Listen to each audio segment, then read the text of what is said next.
شهر رمضان الذي أنزل فيه القرآن هدى للناس وبينات من الهدى والفرقان.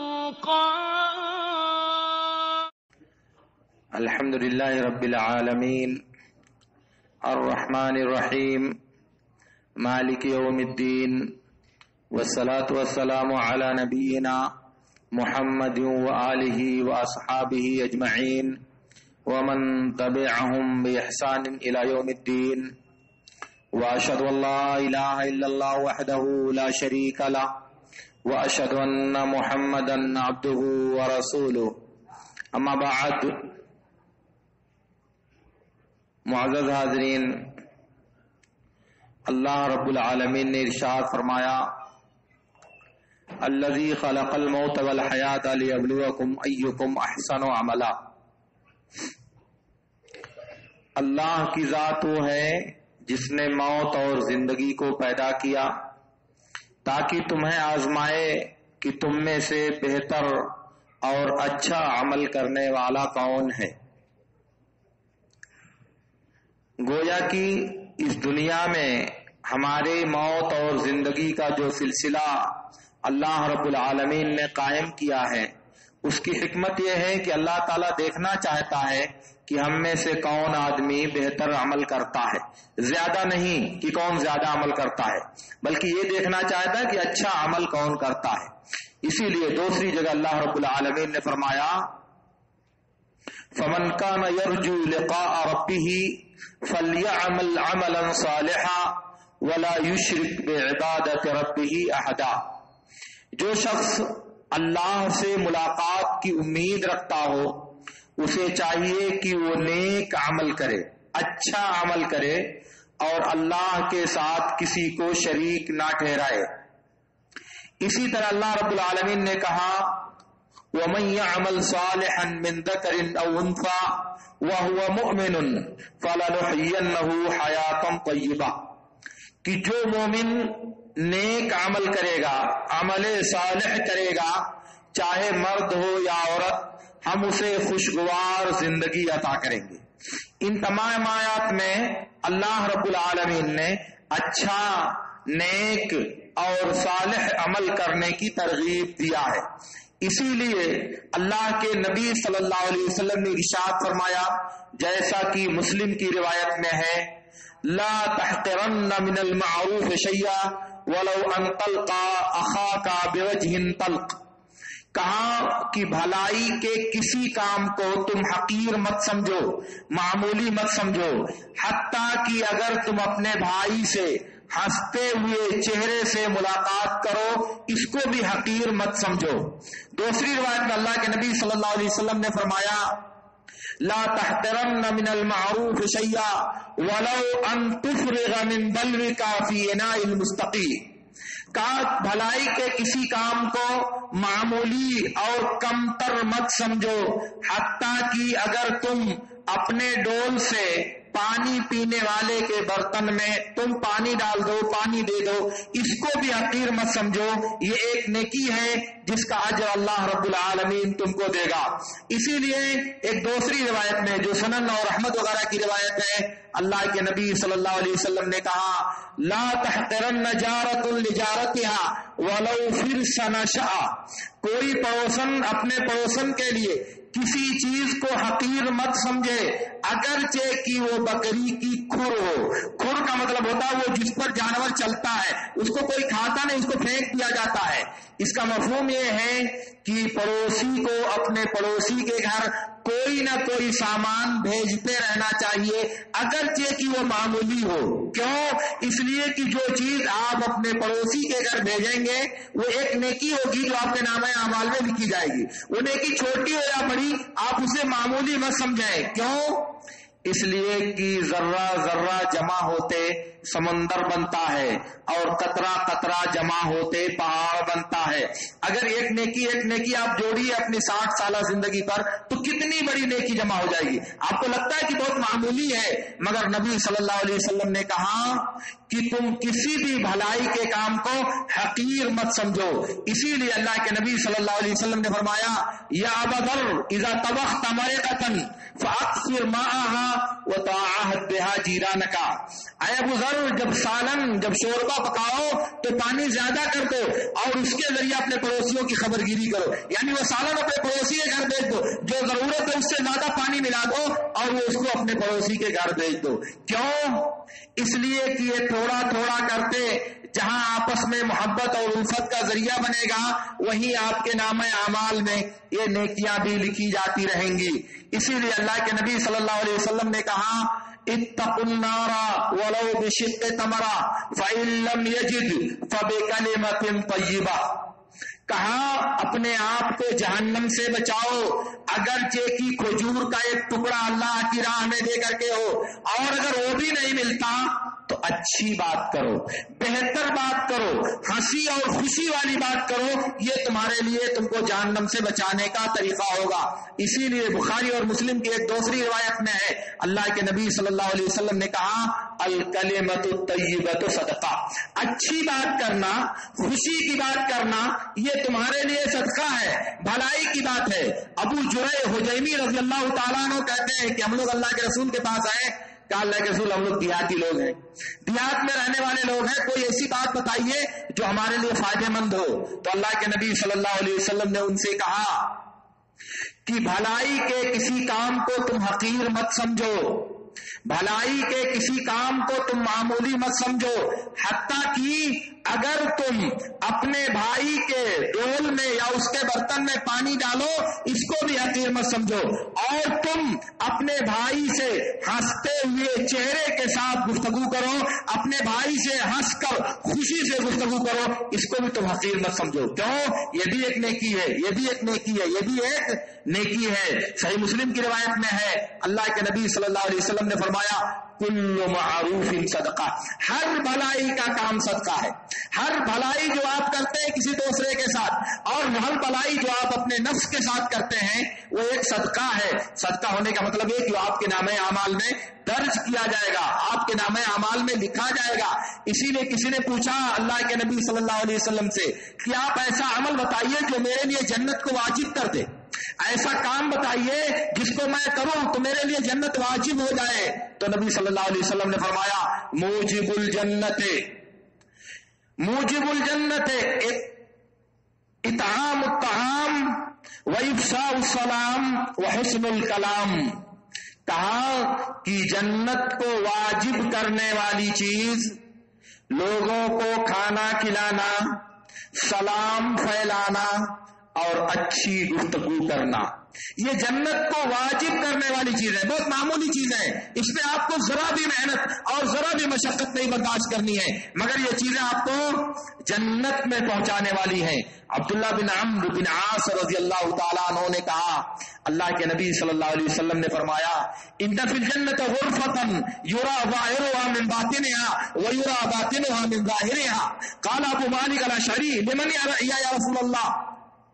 اللہ کے نبی صلی اللہ علیہ وسلم نے فرمایا جنت میں بالا خانہ ہے، جنت میں اونچا محل ہے، اس کا ظاہری اوپر والا حصہ اندر سے اور اندر والا حصہ اوپر سے دیکھا جا سکے گا. ابو مالک اشعری نے کہا کہ یہ کس کو ملے گا اللہ کے رسول، یہ بالا خانہ کس کے لیے ہے؟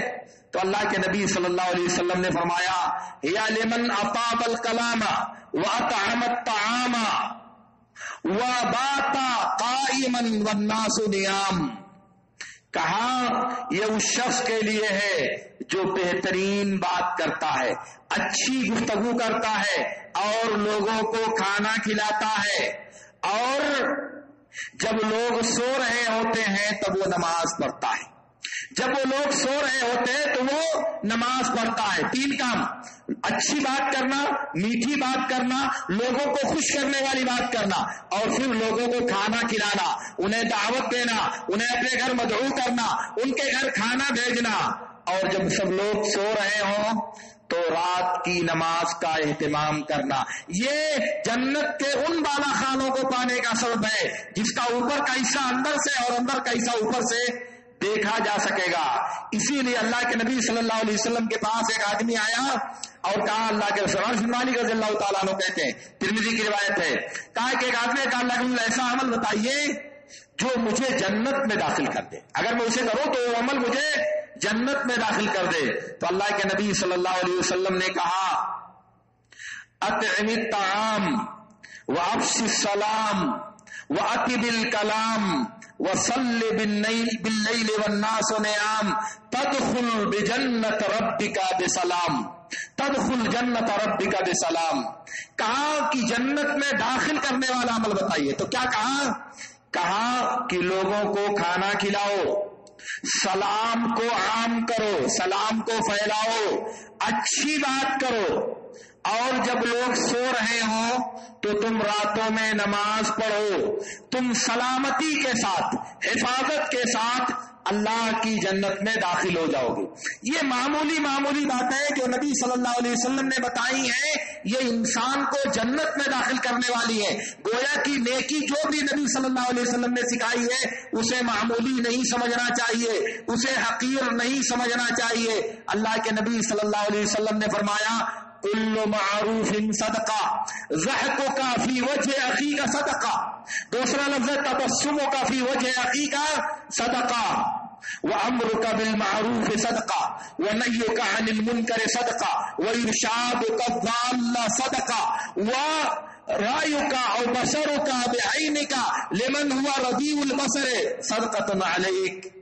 کہا کہ ہر بھلائی کا کام جو آپ کرتے ہیں وہ صدقہ ہے، اپنے بھائی سے ہنس کر ملنا، ہنستے ہوئے ملنا، بھائی کے سامنے ہنستا ہوا چہرہ پیش کرنا، یہ صدقہ ہے، بھلائی کا حکم دینا یہ صدقہ ہے، برائی سے روکنا یہ صدقہ ہے، کسی بھٹکے ہوئے کو راستہ دکھانا، کسی کو منزل اور پتہ بتانا یہ صدقہ ہے، اور جس آدمی کی نظر کمزور ہے اس کے لیے اس کا سامان دیکھ کر اس کو بتانا یہ بھی صدقہ ہے۔ کوئی آدمی نہیں دیکھ سکتا، کمزور ہے، یہ کیا لکھا ہوا ہے، آپ نے پڑھ کر بتا دیا، یہ اس کے لیے صدقہ ہے۔ تو یہ بھلائی کے چھوٹے کام ہیں جو ہماری نظر میں کوئی وزن نہیں رکھتے، ہم سے کوئی وقت نہیں مانگتے، ہم سے کوئی خرچہ کوئی مشقت نہیں مانگتے، اور اگر ہم اس کو اس نیت سے انجام دیتے ہیں کہ یہ بھلائی کا کام ہے تو ہمارے نامہ اعمال میں جمع ہوگا، یہاں تک کہ نیکیوں کا ایک پہاڑ جمع ہو جائے گا۔ اس لیے میرے دوستو یاد رکھو، بھلائی کا کوئی بھی کام کبھی کمتر اور حقیر نہیں ہوتا، بھلائی اور نیکی کا کوئی بھی کام کبھی معمولی اور ادنا نہیں ہوتا۔ بس بات یہ ہے کہ رب کو کون سی ادا کب پسند آ جائے، اللہ کو کون سی نیکی بھا جائے، اللہ کی نظر میں ہمارا کون سا عمل پسند آ جائے کہ اسی کی وجہ سے اللہ رب العالمین ہم کو معاف کر دے، یہ کہا نہیں جا سکتا، یہ کوئی ٹھکانہ نہیں ہے۔ اللہ رب العالمین جب دینے پہ آتا ہے تو ایک چھوٹی سی بات اس کو اتنی اچھی لگتی ہے کہ اللہ تعالیٰ اس ایک بات کی وجہ سے انسان کو جنت میں داخل کر دیتا ہے، اور جب پکڑنے پہ آتا ہے، گرفت کرنے پہ آتا ہے، سزا دینے پہ آتا ہے تو ایک عمل کی وجہ سے، ایک معصیت کی وجہ سے ہمیشہ کے لیے انسان کو جہنم میں ڈال دیتا ہے۔ تو اس لیے نیکی کو کبھی حقیر نہ سمجھے کہ کب کس وقت آپ کی یہ نیکی اللہ کا در اجابت کھول دے، اللہ کی مغفرت کا دروازہ کھول دے اور اللہ رب العالمین اس نیکی کی وجہ سے آپ کو بخش دے۔ اس لیے کسی بھی عمل کو، کسی بھی بھلائی کے کام کو، کسی بھی نیکی کو، کسی کے ساتھ بھی اچھا معاملہ کرتے ہوئے اسے آپ یہ مت سمجھیں کہ یہ بہت معمولی بات ہے، یہ بہت چھوٹی بات ہے، ایسا نہیں ہونا چاہیے۔ کیوں؟ اس لیے کہ اللہ کے نبی صلی اللہ علیہ وسلم نے فرمایا، بخاری کی ایک روایت میں ہے کہ تم سے قبل ایک زانیہ عورت تھی جو زندگی بھر بدکاری کر کے روزی کماتی تھی، ایک دن راستے میں جا رہی تھی، پیاس لگی، پیاس کی وجہ سے کنویں کے پاس پہنچی، اس نے اتری، پانی پیا، پانی پی کر کے کنویں سے باہر آئی تو دیکھا کہ کنویں کے ارد گرد ایک کتا کتا منہ نکالے ہانپ رہا ہے, کانپ رہا ہے, پیاس کی شدت سے اس کی زبان نیچے لٹک رہی ہے. اس کو احساس ہوا کہ پیاس تھوڑی دیر پہلے مجھے بھی لگی تھی, میں بہت پریشان تھی, اسی طرح سے تکلیف اس کتے کو بھی ہو رہی ہوگی. وہ نیچے اتری, موزہ نکالا, موزے میں پانی بھرا, لا کر کے اس کتے کو پلایا. اس کتے کو پانی پلانے کے لیے اللہ تعالیٰ نے اس بدکار عورت کو بخش دیا, اس کو معاف کر دیا. اللہ کی نظر میں اس کی یہ نیکی اس قدر اہم بن گئی. کیوں؟ اس لیے کہ اس کے دل میں یہ تاثر پیدا ہوا کہ جو درد مجھے تھا, جو کرب مجھے تھا, جو تکلیف مجھے تھی, اللہ کی اس بے جان مخلوق کو بھی ویسے ہی درد ہو رہا ہے. پیاس کی شدت سے تھوڑی دیر پہلے جیسے میں تڑپ رہی تھی ویسے یہ کتا بھی تڑپ رہا ہے. اللہ کو یہ ادا بہت اچھی لگی اور اس نے پانی پلایا. وہ پانی پلانا اس کے لیے جنت میں جانے کا اور اللہ کی مغفرت پانے کا ذریعہ بن گیا. بخاری اور مسلم کی روایت میں ہے, اللہ کے نبی صلی اللہ علیہ وسلم نے کہا کہ گزشتہ امتوں میں ایک آدمی تھا, راستے سے جا رہا تھا, راستے میں دیکھا کہ کوئی کانٹے دار درخت پڑا ہوا ہے. بعض روایتوں میں کوئی لکڑی پڑی ہوئی ہے, بعض روایتوں میں کہ کوئی درخت پڑا ہوا ہے. اس نے وہاں رک کر کے اس درخت کو راستے سے ہٹا دیا, اس تکلیف دہ چیز کو راستے سے ہٹا دیا. اللہ تعالیٰ کو اس کا یہ عمل بہت پسند آیا اور اللہ رب العالمین نے اس کے اس عمل کے بدلے میں اسے جنت دے دیا. ایک تکلیف دہ چیز راستے سے ہٹا دیا, ایک معمولی چیز راستے سے ہٹایا اور رب کا پروانہ ملا کہ اللہ تعالیٰ نے اسے جنت دے دیا. میرے دوستوں, نبی صلی اللہ علیہ وسلم نے فرمایا الایمان بضع وسبعون شعبۃ اعلاها قول لا الہ الا اللہ وادناها اماطۃ الاذى عن الطریق والحیاء شعبۃ من الایمان. یہ بخاری اور مسلم کی روایت میں ہے, تھوڑے سے لفظ کے فرق کے ساتھ. کہا کہ ایمان کی 72 سے زیادہ شاخیں ہیں, سب سے اونچی شاخ, سب سے بلند ایمان کی شاخ لا الہ الا اللہ کہنا اور لا الہ الا اللہ کا اقرار کرنا ہے. اور سب سے کمتر جو ایمان کی شاخ ہے وہ تکلیف دہ چیز راستے سے ہٹا دینا ہے, تکلیف دہ چیز مسلمانوں کے راستے سے ٹال دینا ہے. ہمارے لوگ کیا کرتے ہیں, جو بھی گندی چیزیں گھر کی نکلیں گی گھر کے سامنے باہر ڈال دیا جائے گا. گزرنے والوں کو تکلیف ہوگی اس کا کوئی مطلب نہیں, آنے جانے والوں کو پریشانی ہوگی اس کا کوئی مطلب. ہمارا گھر پاک ہونا چاہیے. اپنے گھر سے نکالا, دوسری جگہ راستے میں گزرگاہوں میں لا کر کے ڈال دیا. اپنا گھر بنایا تو جتنی اپنی زمین تھی پورا بنیاد کھڑی کر لیا, اور جب نکلنا ہوگا گھر کے دروازے سے تو دوسرے کی زمین میں نکلنے کی کوشش کی جائے گی. یہ بھی بےایمانی کی شکلیں ہیں, یہ بھی دوسروں کو تکلیف پہنچانے کی شکلیں ہیں. تو ایمان کا سب سے نچلا جز, اس کی سب سے نچلی شاخ ہے وہ تکلیف دہ چیز کو ہٹا دینا ہے. اس کو الٹیے میرے دوست, اس کو الٹیے. اس کا مطلب کہ کفر کی نچلی شاخ اور کفر کی سب سے چھوٹی شاخ یہ ہے کہ تکلیف دہ چیز کو آپ راستے میں ڈال دیں, تکلیف دہ چیز کو راستے میں ڈالیں. اسی لیے اللہ کے نبی صلی اللہ علیہ وسلم نے فرمایا من عاذ المسلمین فی طرقہم فقد وجبت علیہ لعنتہم. جو راستے کے بارے میں مسلمانوں کو تکلیف دے گا تو ان کی لعنت اس شخص پر واجب ہوگی جو راستے میں مسلمانوں کو گزرنے والوں کو تکلیف دے گا. اس لیے یہ تکلیف دہ چیز راستے سے ہٹانا یہ معمولی نہیں ہے. اس کی وجہ سے اللہ تعالیٰ ہٹانے والوں کو جنت عطا کرتا ہے. اور کہا کہ حیا ایمان کی ایک شاخ اور ایمان کی ایک ڈالی ہے. حیا کا مطلب ہوتا ہے کہ انسان کے دل میں وہ جذبہ پایا جائے جو اسے غلط کام کرنے سے روکے, جو اسے دوسروں کا حق مارنے سے روکے, دوسروں کے ساتھ زیادتی کرنے سے روکے, جو اس کو روکے کہ وہ اپنے حق کا دوسروں سے مطالبہ کرے. حیا کی وجہ سے وہ اپنا حق دوسروں سے نہیں مانگ سکتا, تو جب وہ اپنا حق دوسروں سے مانگ نہیں سکتا تو دوسروں کا حق وہ کیوں روکے گا, دوسروں کے حقوق میں کمی کیوں کرے گا, دوسروں کے حقوق کی ادائیگی میں کوتاہی کیوں کرے گا. یہ ہے حیا کی صفت جو انسان کو بھلائی کے کام پر ابھارتی ہے اور دوسروں کے حقوق میں کوتاہی کرنے سے انسان کو منع کرتی ہے. اسے کہا جاتا ہے حیا. حیا یہ نہیں ہے کہ یہ دین کی بات کیسی ہے, یہ مسئلہ کیسا ہے, یہ بات اللہ اس کے رسول کی نظر میں کیا حکم رکھتی, یہ حیا نہیں ہے. یہ تو تکبر ہے کہ انسان تکبر کی وجہ سے اللہ کے دین کا علم حاصل نہیں کرتا, شریعت کا حکم معلوم نہیں کرتا, جا کر کے کسی کے سامنے زانو تلمس طے نہیں کرتا, سوال نہیں کرتا. کیونکہ سوال کرنے والا اللہ رب العالمین کی نظر میں ایک محبوب انسان ہے. کیوں؟ اس لیے کہ اللہ کے نبی صلی اللہ علیہ وسلم نے فرمایا انما شفاء العی السؤال، جہالت کا علاج سوال کرنا ہے، پوچھنا ہے، دریافت کرنا ہے. تو وہ نہیں کر سکتا.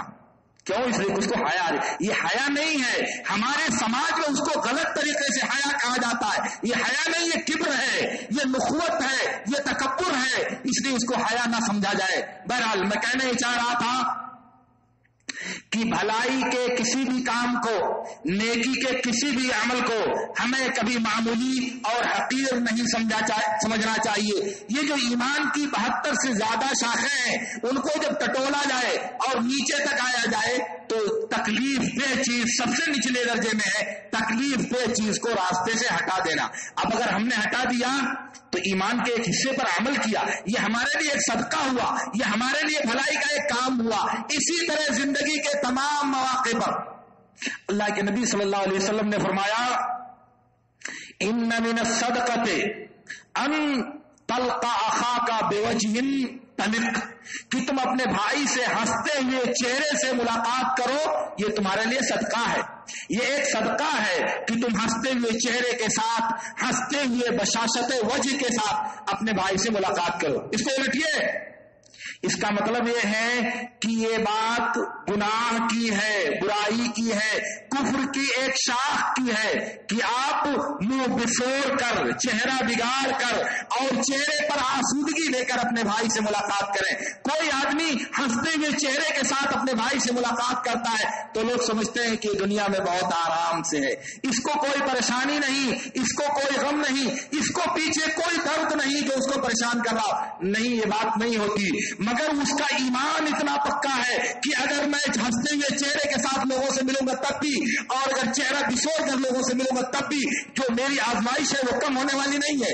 اللہ نے جو تقدیر میرے لیے لکھ دی ہے وہ تقدیر تبدیل ہونے والی نہیں ہے. لیکن اگر میں ہنستے ہوئے چہرے سے لوگوں سے ملتا ہوں تو مجھے اس کا اجر تو کم سے کم ملے گا، اس کا ثواب تو کم سے کم ملے گا. جو آزمائش ہے وہ اپنی جگہ پر، اور کچھ لوگ جان بوجھ کر کے چہرہ بنا کر، شکل بگاڑ کر اور منہ بسور کر دوسروں سے ملاقات کرتے ہیں تاکہ دنیا سمجھے کہ ان کے سر پر غموں کا پہاڑ ٹوٹا ہوا ہے، پریشانی سخت ان کے دل کو گھیرے ہوئے ہے اور عجیب دشواری میں یہ پھنسے ہوئے ہیں. حالانکہ اس سے کیا ہوتا ہے، جو تقدیر پریشانی میں ہے، وہ پریشانی جو تقدیر میں ہے وہ تو تبدیل نہیں ہوتی، وہ تو کما حق لکھی ہوئی ہے، پورے اسی طرح پڑی ہوئی ہے. مزید اپنے بھائی سے ہنستے ہوئے چہرے کے ساتھ نہ ملنے کا ایک خمیازہ یا ایک گناہ مزید انسان کے سر پر بڑھتا ہے.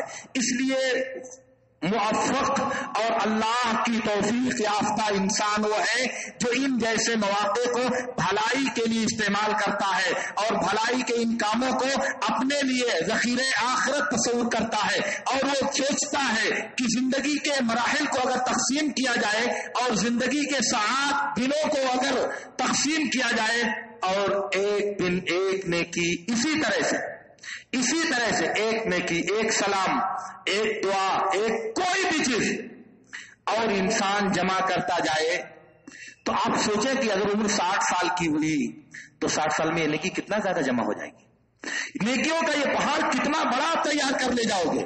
اور اگر اس کو الٹ دو، روزانہ ایک گناہ، روزانہ ایک گناہ، روزانہ ایک گناہ، روزانہ ایک گناہ، تو آپ کو یاد تو نہیں رہے گا، بھول جائے گا. کیونکہ 60-70 سال کون یاد رکھتا ہے کہ پہلے ہم نے کیا کیا تھا. لیکن وہ تو نامہ اعمال میں درج ہوگا نا. برائیوں کا ایک پہاڑ آپ تیار کر لو گے اور جب سامنے آئے گا تو آپ حیران ہو گے کہ کہاں سے آ گیا، یہ تو مجھے معلوم ہی نہیں ہے. پھر اس کے بعد مرحلہ آئے گا شہادت دینے کا، گواہ پیش کرنے کا، وہ ایک الگ بات ہے، میں بعد میں عرض کروں گا انشاءاللہ. لیکن سردست میں جو بات آپ سے کہنا چاہتا ہوں میرے دوستو، نیکی کے کسی کام کو کبھی حقیر سمجھنے کی غلطی نہ کریں اور یہ سمجھ لیں کہ یہی نیکیاں قطرہ قطرہ معمولی جمع ہو کر ایک دن آپ کے نام اعمال کو اس قدر وزنی کر دیں گی کہ آپ اللہ رب العالمین کی رحمت اور اس کی جنت کے مستحق قرار پاؤ گے. اس لیے بھلائی کے کام کو کبھی حقیر مت سمجھیں. میں بتاؤں آپ کو، بخاری اور مسلم کی ایک روایت میں ہے، ایک عورت تھی نبی صلی اللہ علیہ وسلم کے زمانے میں، بحقی کی روایت میں اس عورت کا نام ام محجن ہے. وہ مسجد نبوی کا جھاڑو لگاتی تھی. تلتقط الخرق والعیدان من المسجد، مسجد میں جو ٹوٹی پھوٹی لکڑیاں، جو ٹوٹے پھوٹے چیخڑے، جو ٹوٹے پھوٹے تنکے پڑے رہتے ہیں، وہ ان کو صاف کرتی تھی، وہی کام کرتی تھی، روزانہ آتی تھی مسجد میں، جھاڑو کرتی تھی، صفائی کرتی تھی، چلی جاتی تھی۔ ایک دن اس عورت کا انتقال ہو گیا، اس عورت کا انتقال ہو گیا، رات میں انتقال ہوا، صحابہ نے رات ہی میں اس کی نماز جنازہ پڑھی، اس کو لے جا کر کے دفن کر دیا۔ ہوا ایسا کہ نبی صلی اللہ علیہ وسلم نے کئی دن اس عورت کو نہیں دیکھا، اس عورت پر نبی صلی اللہ علیہ وسلم کی نظر نہیں پڑی۔ کہا کہ عورت کو کیا ہوا بھائی، وہ عورت کہاں گئی جو مسجد کا جھاڑو لگاتی تھی؟ کہا اللہ کے رسول اس کا رات میں انتقال ہو گیا اور ہم نے رات میں اس کی نماز جنازہ پڑھ لی، اور ہم نے آپ کو تکلیف دینا مناسب نہیں سمجھا، ہم نے آپ کو تکلیف دینا مناسب نہیں سمجھا۔ فَكَأَنَّهُمْ صَغَّرُوا أَمْرَهَا، معمولی عورت تھی، مر گئی تو کیا ہوا، آپ کو کیا زحمت دے رات میں، آپ کو کیا جگائے رات میں؟ یہ صحابہ کی سوچ تھی کہ جھاڑو لگانے والی معمولی عورت مر گئی، اس کے لیے رات میں نبی کو کیا بلائیں، اس لیے ہم لوگوں نے دفن کر دیا۔ کہا اچھا ایسا ہے، چلو مجھے اس کی خبر بتاؤ، چلو مجھے اس کی خبر بتاؤ۔ اور پھر اس کے بعد وہ لے کر کے گئے آپ کو، آپ اس کی قبر پر پہنچے، وہاں کھڑے ہوئے، اس کی قبر پر نماز جنازہ پڑھی، پیچھے صحابہ نے سربندی کیا، اور قبر پر کھڑے ہو کر نبی صلی اللہ علیہ وسلم نے اس عورت کے لیے نماز پڑھی اور کہا کہ سن لو، ان هذه القبور، یہ صرف مسلم کی روایت میں ہے، ان هذه القبور مملوءة ظلمة على اهلها وان الله ينورها بصلاته عليهم۔ کہا سن لو، یہ قبریں تاریکیوں سے بھری رہتی ہیں، ان قبروں میں روشنی نہیں ہوتی، اور جب میں نماز جنازہ پڑھتا ہوں تو میری نماز جنازہ کی وجہ سے اللہ رب العالمین ان قبروں کو منور اور روشن کر دیتا ہے۔ یہ وہ عورت ہے جس کی قبر نبی صلی اللہ علیہ وسلم کی نماز کی وجہ سے اللہ تعالیٰ نے منور کیا۔ دنیا کی نظر میں نبی کو کیا جگائیں، معمولی عورت ہے، کوئی اچھی عورت تو تھی نہیں، معمولی کام کرتی تھی، لیکن اللہ کی نظر میں اس عمل کا کتنا وزن ہے، اللہ کی نظر میں اس عمل کا کتنا وقار ہے کہ نبی صلی اللہ علیہ وسلم اس کے لیے گئے، قبر پر کھڑے ہوئے، سربندی کیا، نماز جنازہ پڑھی اور کہا کہ اس کی قبر کو اللہ تعالیٰ نے میری نماز کی وجہ سے منور اور روشن کر دیا۔ اور پھر اسلام میں قبرستان پر نماز جنازہ پڑھنا حرام ہے۔ اللہ کے نبی صلی اللہ علیہ وسلم نے منع کیا ہے ان یصلی علی الجنائز بین القبور، کی قبروں کے درمیان جنازے کی نماز پڑھی جائے، یہ حرام ہے، اس بات سے نبی صلی اللہ علیہ وسلم نے منع کیا ہے۔ مگر اس عورت کی قبر پر کھڑے ہو کر نماز پڑھا، معلوم یہ ہوا کہ اگر کسی نے کسی میت کی نماز جنازہ نہیں پڑھی اور اسے دفن کر دیا گیا اور وہ دفن کے بعد آیا تو اس قبر پر کھڑے ہو کر کے نماز جنازہ پڑھ سکتا ہے، اکیلے بھی پڑھ سکتا ہے اور جماعت کے ساتھ بھی پڑھ سکتا ہے، کیونکہ اس حدیث کے راوی عبداللہ بن عباس اور ابو ہریرہ دو ہیں۔ عبداللہ بن عباس رضی اللہ تعالیٰ عنہ کہتے ہیں کہ ہم نے آپ کے پیچھے صف لگائی اور اس عورت کی نماز جنازہ پڑھی۔ تو میں کہنا یہ چاہ رہا تھا کہ عمل کے کسی حصے کو ہمیں کبھی حقیر اور معمولی نہیں سمجھنا چاہیے، اور جو بھی عمل رب کی رضامندی، رب کی بندگی اور رب کی عبادت کا سامان ہے وہ کب ہمارے کام آ جائے اس کا کوئی ٹھکانہ نہیں ہے میرے دوستو۔ اس لیے اللہ رب العالمین کی نظر کرم اور اللہ رب العالمین کا نظر انتخاب ہمارے کس عمل کو قبول کر لے یہ کہا نہیں جا سکتا۔ اس لیے نیکیوں کا انبار لگانے کے لیے، نیکیوں کا ذخیرہ جمع کرنے کے لیے اور نیکیوں کا پہاڑ اکٹھا کرنے کے لیے ہم کو ہمیشہ اس بات کے لیے کوشاں رہنا چاہیے، اور زندگی کے تمام مراحل میں اور زندگی کے تمام ادوار میں ہمیں یہ کاوش کرتے رہنا چاہیے، اور یہ عقیدہ اور یہ ایمان دل میں موجزن رکھنا چاہیے کہ ہو سکتا ہے یہی عمل اللہ تعالیٰ کو پسند آ جائے، ہو سکتا ہے کہ یہی نیکی اللہ رب العالمین کے ہاں مقبول ہو جائے، ہو سکتا ہے کہ یہی نیکی اللہ رب العالمین کی رضامندی کا ذریعہ بن جائے۔ آپ کو کیا معلوم، نیکیاں کرتا ہے انسان، بھلائیاں کرتا ہے انسان، مگر کامیاب نیکی وہ ہوتی ہے جو رب العالمین کی بارگاہ میں مقبول ہو جائے۔ جب نیکی مقبول ہوتی ہے تو انسان کامیاب کہلاتا ہے۔ اس لیے میرے دوستو اللہ سے ہر نیکی کے بارے میں یہ امید لگانی چاہیے کہ اللہ تعالیٰ ہو سکتا ہے کہ اس نیکی کو قبول کر لے، اے اللہ تو اس نیکی کو قبول کر لے، یہ آس لگانی چاہیے، یہ امید باندھنی چاہیے، یہ آرزو رکھنی چاہیے، مگر یہ خوف بھی رہنا چاہیے، یہ ڈر بھی رہنا چاہیے کہ میں نے عمل تو کیا اگر رب نے قبول نہیں کیا تو کیا ہوگا؟ میں نے بندگی تو کی، اگر رب نے منظور نہیں کیا تو کیا ہوگا؟ تو امید اور خوف، ڈر اور رجا، اس کے بیچ میں انسان کو زندگی گزارنی چاہیے۔ عمر بن خطاب رضی اللہ تعالیٰ عنہ کہتے ہیں کہ اگر یہ بشارت ملے میدان محشر میں کہ صرف ایک آدمی جنت میں جائے گا اور باقی سب جہنم میں جائیں گے، تو میں امید لگاؤں گا اللہ تعالیٰ سے کہ ہو سکتا ہے میں ہی ہوں جو جنت میں جائے گا اور بقیہ سارے لوگ جہنم میں جائیں گے۔ کہا کہ اگر اس کے الٹا خبر دی جائے کہ سارے لوگ جنت میں جائیں گے اور ایک آدمی جہنم میں جائے گا، تو مجھے ڈر ہوگا کہیں وہ ایک آدمی میں نہ ہوں، مجھے خوف ہوگا کہ وہ ایک آدمی میں نہ ہوں۔ گویا کہ امید و خوف، اللہ کی رحمت کی امید رکھنا اور اللہ کے عذاب سے ڈرتے رہنا، یہی مومنوں کی شان ہے اور یہی ایمان کا تقاضا ہے۔ اس لیے میرے دوستو، جو بات آج میں آپ سے کہنا چاہ رہا ہوں وہ یہ ہے کہ اللہ رب العالمین کب کس نیکی کو قبول کر کے انسان کو درجات علیہ پر، انسان کو جنت کے بلند درجات پر فائز کر دے یہ نہیں کہا جا سکتا۔ اس لیے کسی بھی نیکی کو کبھی حقیر اور کمتر نہیں سمجھنا چاہیے، اور نیکی کرتے ہوئے ہمیشہ اللہ کی رحمت اور اس کی مغفرت کی امید رکھنی چاہیے۔ اللہ رب العالمین سے میری دعا ہے کہ اللہ رب العالمین ہمیں ان باتوں کو سمجھنے اور ان پر عمل کرنے کی توفیق عطا فرمائے۔ وآخر دعوانا ان الحمد للہ رب العالمین۔ اقول لکم ما تسمعون واستغفر اللہ لی ولکم۔